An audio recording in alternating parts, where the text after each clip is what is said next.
Hey, everybody. This is Nate Pao. I am the host of the All In podcast with Nate Pao. Today's guest is Paul Francis from KIGT, which is Keep It Green Technology. Paul is a young entrepreneur in the space of clean tech energy, and I met Paul through a friend of mine named Taj Aldridge. At the time, he was with the UC Riverside Excite Incubator, but now he's at the Los Angeles Clean Tech Incubator. And we got to chatting, me and Paul, about in this episode about all things startup world, what it's like to be an entrepreneur, what it's like to be in a clean tech energy space or a sector that's not known for its sexiness, such as like building the next Facebook or the next Snapchat. It's real exciting to hear his take on the journey he went through to become an entrepreneur and what it takes to make connections in this industry, the startup industry that I'm talking about, to make it work. So it's not something you can do all on your own. You're going to need some help. You're going to need resources. And you have to get out from behind the desk or out of the garage and really get out there and meet people if you want to push your idea to the forefront and gain traction and become a successful business. So I'm going to leave you with that. I hope you enjoyed this podcast. I sure did. Just a heads up, we recorded it at a bar, kind of over a happy hour setting, which is the theme of this podcast, where a lot of times you make the best connections outside of office. You're having a beer, you're breaking bread with a friend over dinner, and you just let your guard down. You become more open and willing to share a bit more about yourself. You become friends along the way, and you share your knowledge. So hopefully the recording isn't too noisy, too much background noise, but I think you'll still find a lot of value in the content. And as always, at the end of the show, if you like what you heard, be sure to subscribe to the show, leave a review, leave a comment, let us know what you think, and connect with us on social media. All the information is always in the show notes. You can get in touch with Paul as well. So with that, welcome to the show, Paul. Want to go far in business and in life? You can't do it alone. The secret is expanding your network of personal relationships, building friendships, connecting on an intimate level, away from the office, over a coffee or cocktail. Welcome to All In with Nate Pao, the show that asks what happens when you go all in and leverage the power of your network of personal relationships. Hey, Paul, thanks for coming on the show. So, to everybody listening here, I've known Paul for a few years now, and where I met Paul was I'm still working for the company, and we were building a project in Chino Hills, and part of the project involved installing an electrical vehicular charging station at our community as an amenity for some of the residents there. And it's something that at the time was kind of new to apartments, and it's not always there. So I posted on LinkedIn, like, hey, check out this thing we got going on in our community. And Paul DMs me or commented on me like, hey, what's up? I'm in the EV charging station world, and I live in Chino Hills, and I'm just down the street from your project. What's up? And so one of the things that like I had just started doing was I was trying to get plugged into the startup space and trying to get connected to people doing startup stuff and getting involved somehow. So at first I was like, oh my God, this guy is a LinkedIn messenger. He wants to come in and pitch product, and I don't have time for this bullshit. But I said, you know what? My attitude is different. I want to meet as many people as I can, especially if they're in this startup space, and just see where things go. So I said, hey, what's up? Let's come in and meet. So me and Paul, we met briefly. He did a little product pitch, went through his company, what they had to offer.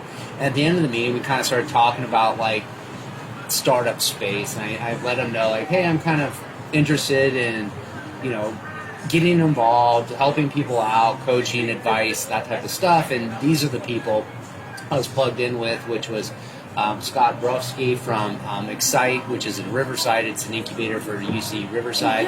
And then Taj Eldridge, who was running the UC, our Excite incubator, and then had moved on to Lacey, which is the Los Angeles Clean Tech Incubator. So we started talking about people we knew, and we knew a lot of the same people, and so we kind of kicked it off from there, and we said, hey, let's kind of keep in contact and see what's going on, and whether or not we do business, let's stay in touch with what things are going on. So that's a backstory of how I know Paul. But what I don't really know, and what I'd like to find out is, like, Paul, how did you decide I want to be an entrepreneur? I want to be a startup guy, and I want to go into clean energy. And this, most people do startups are thinking, hey, I want to build an app, I want to build a Facebook or an Instagram or Snapchat, something you can build in your garage for, low cost, not a lot of manpower. And you're in this thing that requires manufacturing, it requires infrastructure, it requires big contracts, big connections, big everything. It's not just, hey, I'm going to throw this together and see what happens, and if it doesn't work out, you're kind of going really all in on this idea. So why don't you tell me a little bit about, like, who are you? Like, why did you want to do that? Yeah. Thanks, Nate. That was a really cool intro. And after listening to all the hard, big stuff we have to do to get in, I'm asking myself that same question right now. Like, why the hell did I decide to do this? It's been 10 years in the industry. And just to have all that be in place when you talk about infrastructure, it's not like your typical website app. It's not developing an idea, a few lines of code. You got to develop relationships. You have to meet with elected officials. You have to actually sit in meetings with the utility and energy industry. When we talk about big business on that scale, things move at a glacial pace. And just my naivete at the beginning of starting wasn't aware. So you said 10 years ago you started this. Yeah. I am shocked at that. Like, how did you come to the idea of, like, this is what I'm going to do? And was this your original idea? So, I always knew I would be part of something bigger than myself after I was done playing college basketball. It was either NBA or have a large company. Mm-hmm. But it was always some type of level of massive success. So my first few businesses were in the energy utility business when I was in college as a young entrepreneur after I was done playing sports. And then when I had my daughter, I had a transportation business with her grandmother. And we were taking people to and from programs that had disabilities. But gasoline back in 2009 and 2010 was like $5 a gallon. And so I started looking at, oh my goodness, it was right after the recession, it was crazy. And we have fleet trucks. And so I was looking for alternative fuels that can save us money on our fleet. So initially I started looking at natural gas because that was big back then, 10 years ago. And my buddy, my daughter's godfather, said, you might want to look into electric. I told him, what the hell, no one's doing that. Like, I'm not wasting my time with electric transportation. You're nuts. But then I started doing research. And in 2009, I saw that this might be something. I made calls to companies who are in the Midwest who make shuttle buses to match with our current business. And they met with me, and like, I'm still here. Uh-huh. Yeah. So what was your first step to, like, going from I have a fleet of vehicles driving people around to, like, EV charging? Because in 2009, what was available for a car? Like you get a Volt maybe, or maybe a Prius, and those were like you plugged into your outlet at the thing. Was Tesla even around, or was it just kind of coming up? So it's a long history. Tesla was around. They had made their Tesla Roadster, where they took the Lotus and converted it into a sports EV back then. Right. That was their launch into the industry. Then I remember we were working with a company called AC Propulsion. Thank you. Absolutely.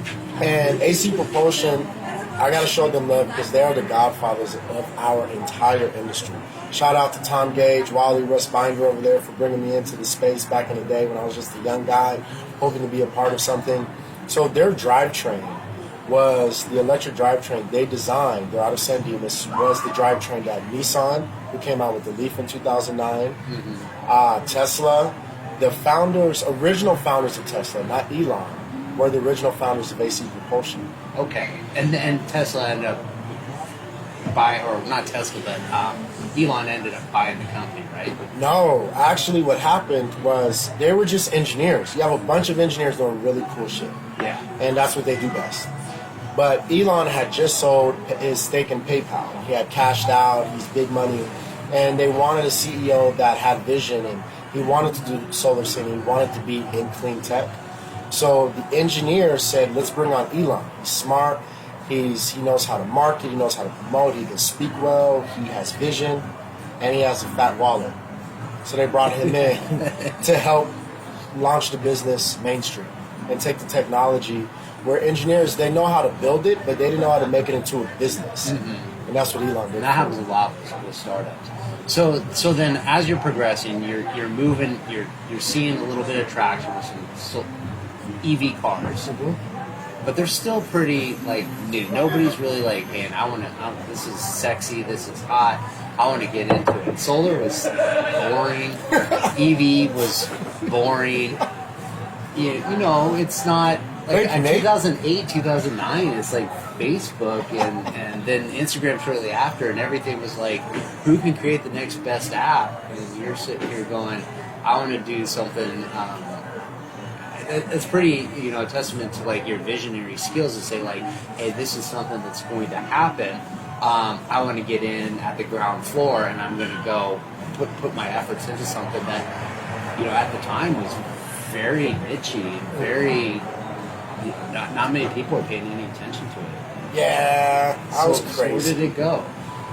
It was one. I say honestly, I had nothing else better to do with my life. Meaning that it's a joke, but at the same time, there's nothing else better than this industry to me, in this space. And so, for the first time, I saw an all-electric car that was not your Nissan Leaf. So, a little back up. Back in 2009-10. We had met with Cal State Channel Islands because they wanted us to do an electric car show like Zipcar. And I happened to know the dean at Cal State Channel Islands. So I pitched them. We were resellers for ChargePoint chargers at the time. And then my relationship with AC Propulsion, they were making converted Scion XB, the boxes, into all-electric. Yeah. So I had this cool-ass all-electric XB. And when I saw them at a Starbucks one day, I thought it was a Chinese manufacturer. And I was like, man, I'm in the space now. I'm trying to figure out where you guys from. And the guy goes, we're just on the other side of the freeway in San Dimas. And so being the entrepreneur, I go, well, I have connections with universities. I only knew one dean. Yeah. And I said, I might be able to help sell this and pitch this. So I met him the next week. And the thing that sold me on this is my way, this is going to be my path, was that they told me the electric car can actually power buildings. The battery can provide power back to the grid. And that's when I knew that's going to be the future, not just of transportation, of fueling, but of energy for the world. And once I saw that, I was sold for life. Okay. Yeah. So is that when KIGT was... And what is KIGT? Like, tell us like what KIGT means. So KIGT is an acronym for Keep It Green Transit, Keep It Green Tech, Keep It Green Team. Initially, we were Keep It Green Transit. So from 2009... to 2012-13, we were doing pilot projects with cities and universities and the ports. So I believed in it so much, the money I was making on my small businesses in the transportation business, I would invest in pilot projects. Because back then, it was all novel, like you were saying. No one knew, this is niche. Who's this young guy coming to us about electric cars and he's not one of the major automotive OEMs? Who is he? So we would donate an electric car, the XB, donate the charge station, work with each city, and try to have them replace their fleet cars with gasoline cars. Now, at the time, this was right after the recession. And so I'm showing them all the savings. You don't have to pay for gasoline again. No more oil changes. Data. We were showing we could save them. We showed the city of West Covina. We would give them a surplus of $80,000 on their whole entire city budget after 2 years. And then back then, they were in a deficit because of the recession. So we were like, look at the data. But then they said the charging stations, Paul, you're going to ask us to pay $7,000 for a dumb plug that just plugs in something. Yeah. And then I said, yeah, you're right. That doesn't make too much sense. And so we had to pivot because we weren't getting customers. We were getting projects and pilots. And back then, I had a contract with Nissan to also sell the Nissan Leafs and fleet setups. So I had these things aligned, but we weren't selling. And so that's when we decided in 2013-14 to make the pivot to making our own charger that's more affordable, that did more stuff, that added value for the price point we were asking. Okay. So you probably have had some long nights, long weekends, I know from following your Facebook, or not your Facebook, your Instagram, your LinkedIn, you travel to a bazillion shows.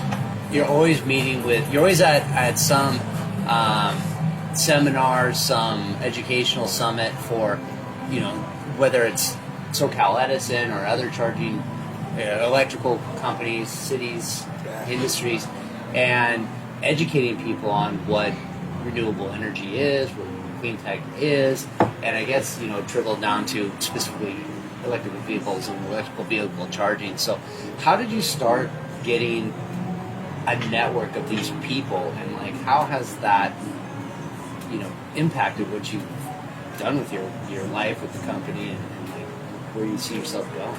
Yeah, Nate, like, as you know, man, the networking is everything. It really is. It's everything. It changed the trajectory of our business completely. So from like 9 to 13, I was settled in on being the good small business person, entrepreneur that's, here's our project, here's our product, it's good, it's better, savings, and I actually thought that would work by itself. And no, it didn't work at all. And then what ended up happening was I was actually dating this girl at the time. And she was going to conferences with what she does. She was former military. And she was like, you should start going. And back then, honestly, I didn't have the confidence. Because I must say, I was a young dude in the space, a lot of engineers around me. I'm a business marketing major, not an engineer background. Right. And I'm a young black guy, so I was carrying that too, that energy. Like, sometimes, Nate, I would go into meetings with the city with the city sometime. Yeah. And the city would say, some folks, wow, you look a lot different than we expected from over our phone conversation. So I was getting a lot of that, and it was really weighing on me. So this girl said, no, just freaking go out there, stop being scary. Go to conferences, go to trade shows, start networking. You have to do it. And she made me question, like, am I who I say? Well, it's funny you say that, because I think everybody has this level of doubt, especially a startup business with no proven history. You don't have a big bank account.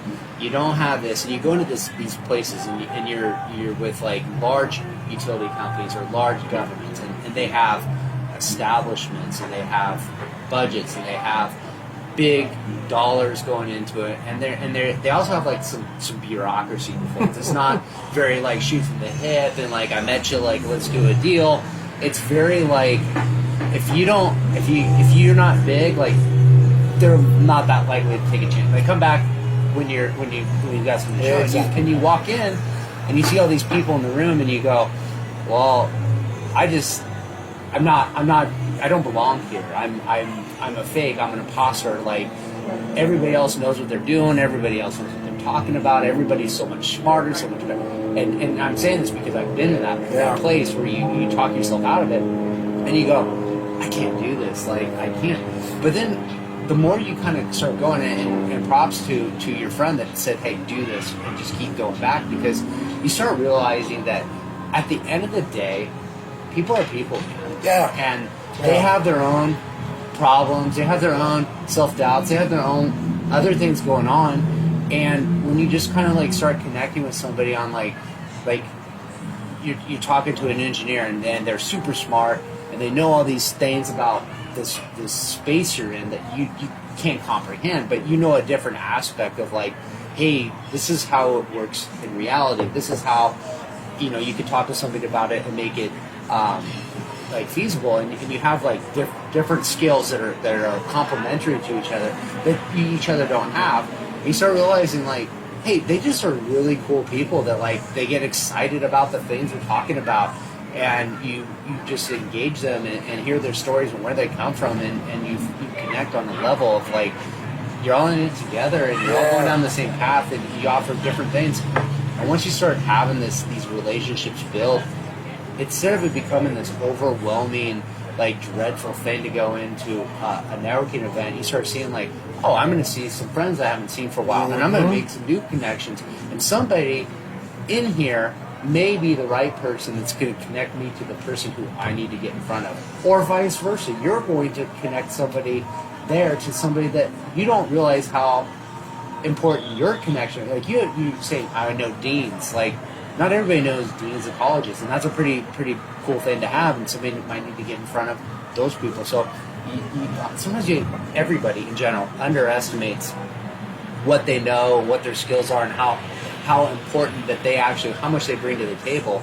We just talk ourselves out, especially in the startup world, because you're trying to be something new, and it's difficult. Oh, heck yeah. Like, all of that was everything that was going on, especially after you put your heart and soul into a project with the city. So that was a summarized version, but I had met the mayor of San Diego. They invited me down. We sent proposals and brochures, and so I'm thinking we're in, right? I'm in these meetings. I'm speaking in front of mayors, and I'm confident enough in myself to do that. But there's the whole other side where you're still doubting when you're up there. Like, do I really have value to give to these folks? And then what kind of helped me a little bit was remembering that they were kids too. Yep. That we were all kids. You know, some people say look into the crowd, imagine folks naked. Yeah. For me, it was imagine that person as they were when they were a kid. And that kind of helped me have a little more confidence in certain rooms where I know people were major decision makers. Yeah. But what also helped tremendously was I had a good friend named Kyle Way. You know, since 9 years old, played youth basketball against each other, and we ended up going to high school together. And I remember his team beat us when we were younger. And then I found out after high school, like our senior year, his family was very successful and owned a ton of McDonald's franchises. And then we kept in touch on MySpace. That's an old school. Those of you who can remember MySpace out there, we all had MySpace, and Tom was everybody's friend back then. Yeah. And that was when kind of the tech entrepreneur craze came in for us millennials, because we saw that Tom from MySpace sold that for $500 million, and we all couldn't believe it. And so that's when you started kind of having ideas about entering tech. Then I saw my friend in 2010, and I told him I have this company, we're doing EVs and charging stations. He said, come meet me at my office. And it was at a McDonald's. Yeah. And he was like, come pitch my family. And I pitched his family in 2010. And they also have an investment firm that the family is part of. The oldest brother, who's successful in his own right, very successful, literally fell asleep on my pitch. Like that. That snoring. That exciting, huh? Yeah, right. I was terrible, bombed it. I failed the pitch. But what they noticed was throughout those 3 years with the cities and the pilots, I had that hustle. And so when I decided to pivot to charging, after one city, I put my heart out with them. And we designed a solar project with charging. We took like almost a year and worked with them. They gave the project to someone they knew. That happens all the time. And that's when I learned I was playing the game wrong. And so my buddy's family, they decided that we would be a worthwhile investment. I guess they did their market research. They saw that, you know, you did do pilots, you did demonstrations, reports in cities. You showed that this isn't just some idea. This is a hustle. You believe in it. You work hard. So they wrote their first check. That first check, honestly, Nate, gave me that. It helped me puff my chest up. Yeah. And when my buddy said, all right, we'll write our first $15,000 to you. That could have been $150,000 at the time. Right. It was everything. I was like, wow, this is a big check all at once. And that was when I kind of took the step. And we started contacting, the first one was Port Tech LA. Was the first incubator back in like 15, 16. So it took 4 years to get a check from investors, then a whole year of developing like a prototype of the electronics. Then finally incubators are paying attention to us in the 15, 16. Yeah.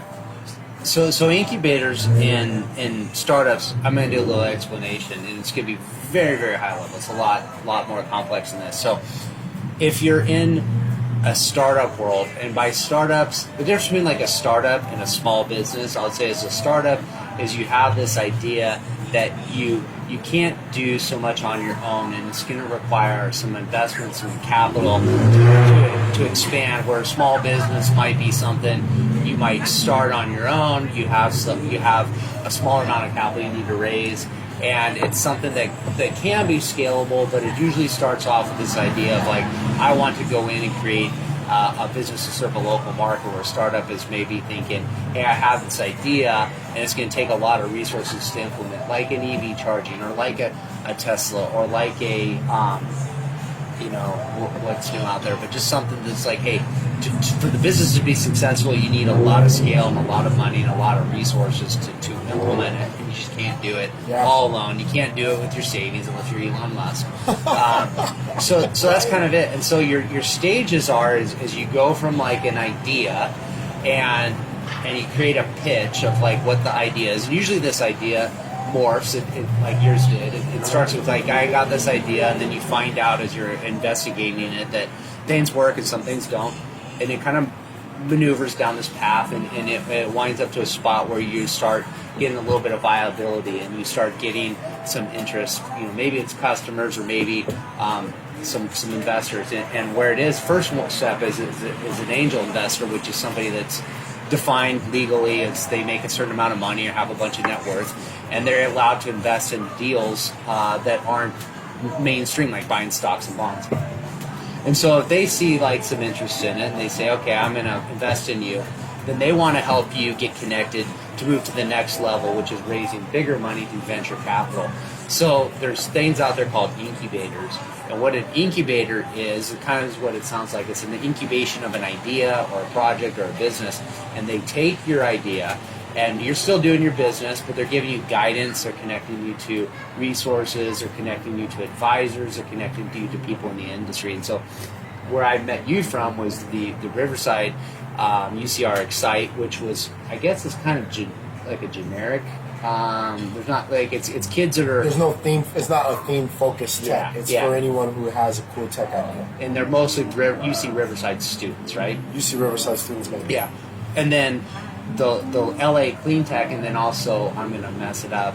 The one in San Diego. San Diego Clean Tech. San Diego Clean Tech. They're more specific to clean tech, and so I'm going to speak about Lacey because I probably know that one the best. Is there's Taj runs it, and then there's a bunch of other startup businesses in the clean tech. And the good thing about it is you're working in this space, and you're able to share knowledge, share ideas and stuff. So you might be an engineer on one team working on one company, but your ideas might translate, or you might look at somebody else doing something and go, hey, what did you think about this? So there's a lot of knowledge sharing.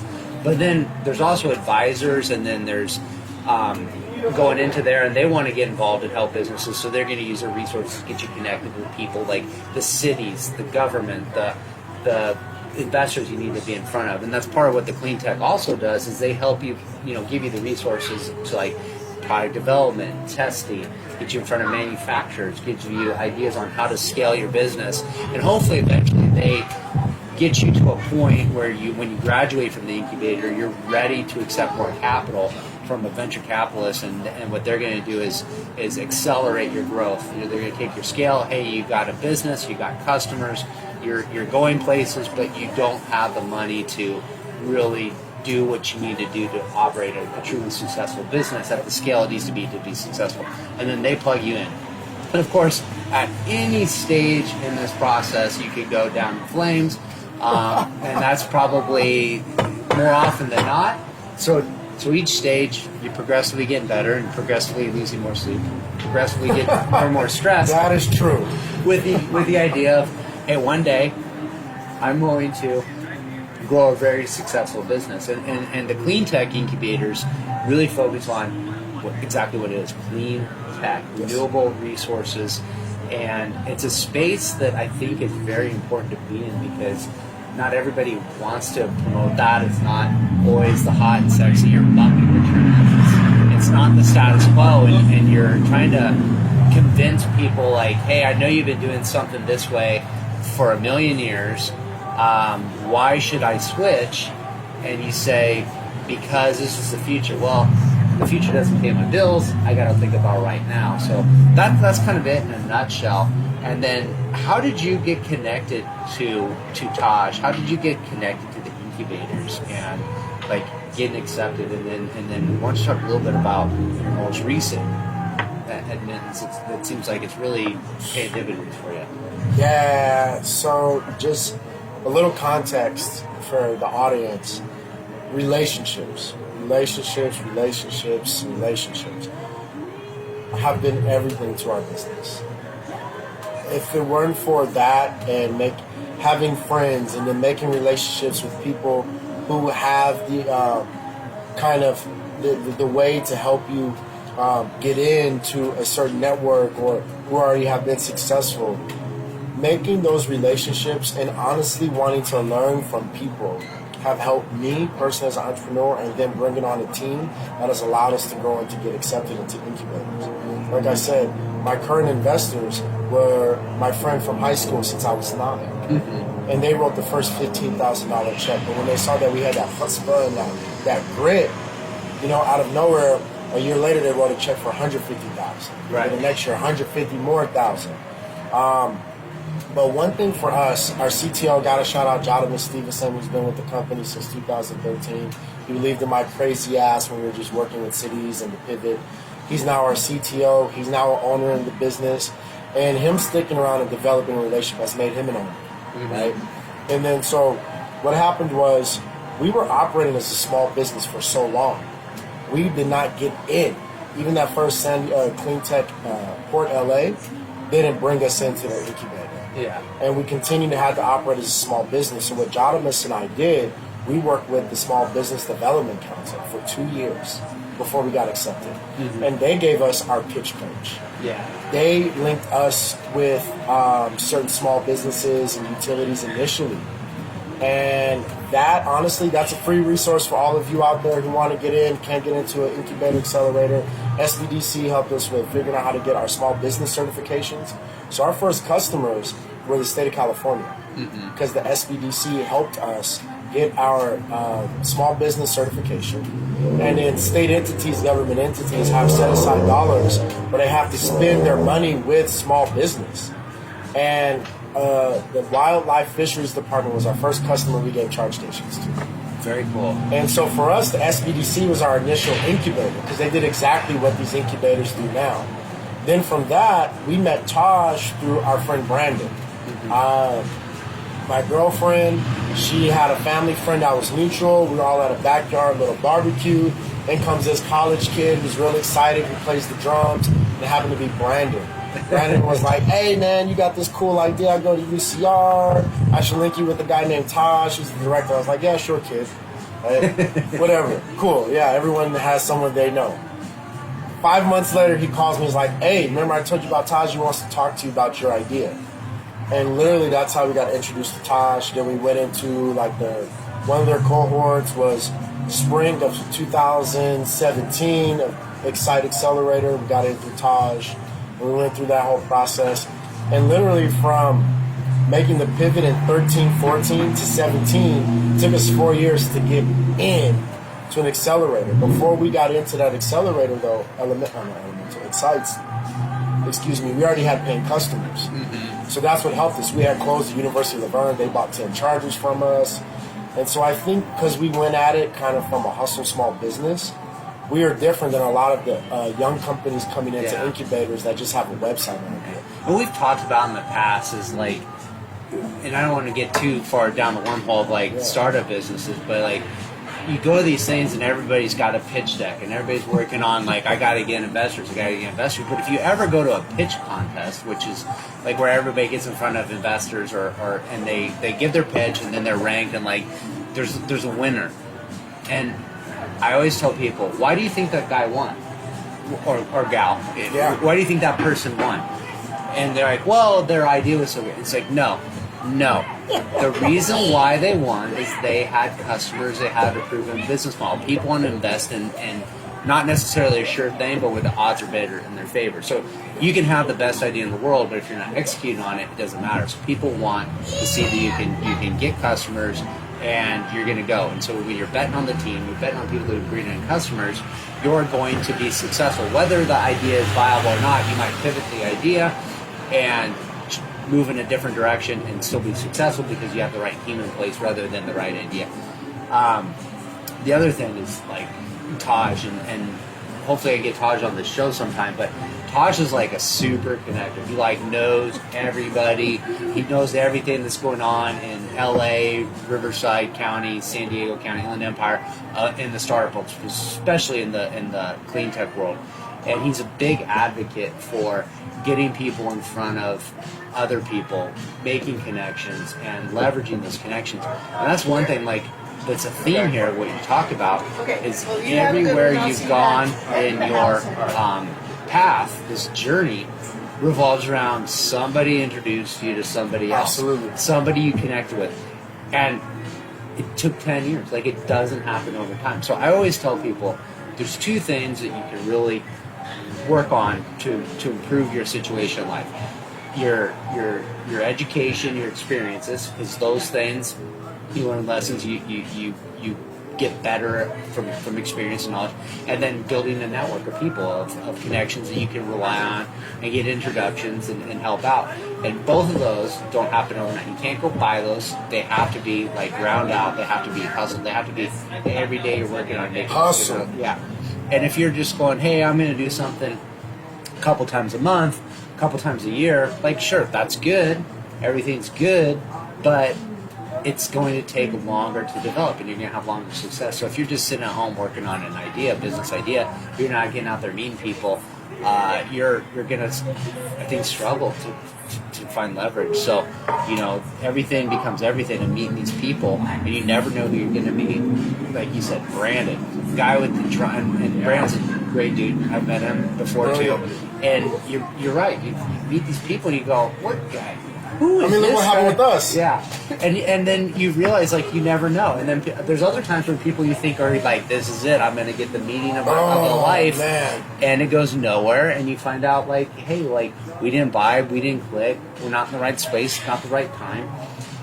So it's like you never know. So yeah, I don't want to keep this rambling too long, but I think you've really painted a good picture of hard work is more than just working hard. It's meeting people. It's getting in front of as many people as you can, talking about your idea, being receptive to advice, and moving where it goes, and just being patient. I mean, 10 years is a long time to struggle it out. And I think if you're expecting overnight success, it's going to be few and far between. But oh yeah, you're fooling yourself. So some hard things I always say, because now we've been blessed with some success since 2017. And so I have the opportunity to be on panels and share my experiences, and I get asked the same questions often. So one thing I say, and I don't want to discourage anyone, but entrepreneurship ain't for everybody.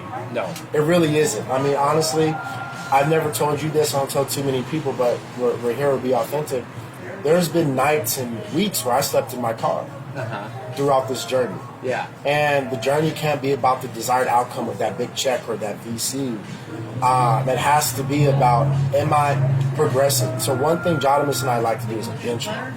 Are we at the same place we were last year? Yeah. And if we're not, and if we're somewhere different, regardless of the revenues, but if we're in a drastically different place, and each year we've done that, then we keep moving. Yep. And it's not for everybody, because there's dark days. I mean, if you listen to Jodimus' story, he has dark days. I've had dark days. We've lost family members.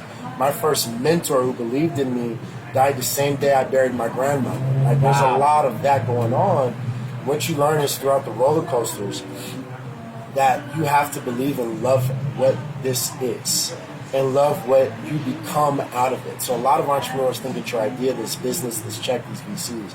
But I got this question asked once on a panel. What's the biggest thing you took out of it? And I said, your biggest challenge. Mm-hmm. I said it was myself. I said I had to stop making fucking excuses. Right. I had to stop blaming, my color, this and that, even though it might be real, but I'm carrying that energy. So when I go into meetings, I'm not full 100 confident. Mm-hmm. I had to get over that BS, because that's what it was.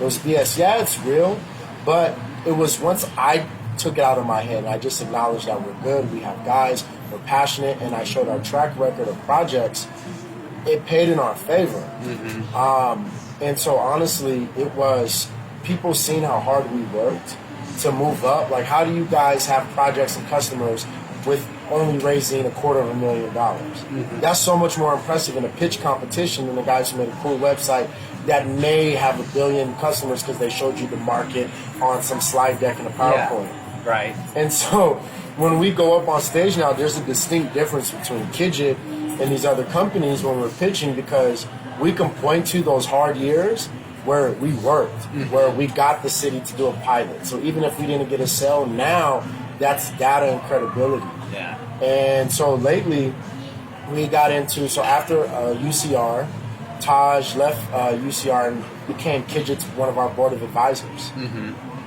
right? Like one of our friends here. And then he said, apply to San Diego Clean Tech. And then we applied. So after being on the outside for so long, I was like, okay, I just trusted him. Right. And that warm relationship, we applied, helped us get into Clean Tech San Diego. We pitched, we showed we had customers, a little bit of traction, and that we're working. And so they really like to see that. So the incubator brought us on. And most recently, we got into Elemental Accelerator. Yeah. Elemental Accelerator, we had no idea before we applied. It's the biggest clean tech accelerator in the world. So you had 800 companies apply out of 64 countries, only 20 were selected. We happened to be one of them from Southern California. That's crazy. The only one in our region ever to get in. And there's so many companies that applied to get in there and they don't. And we know it was because of our warm relationships, because of the projects. Recently, SoCal Edison made us a charge-ready vendor.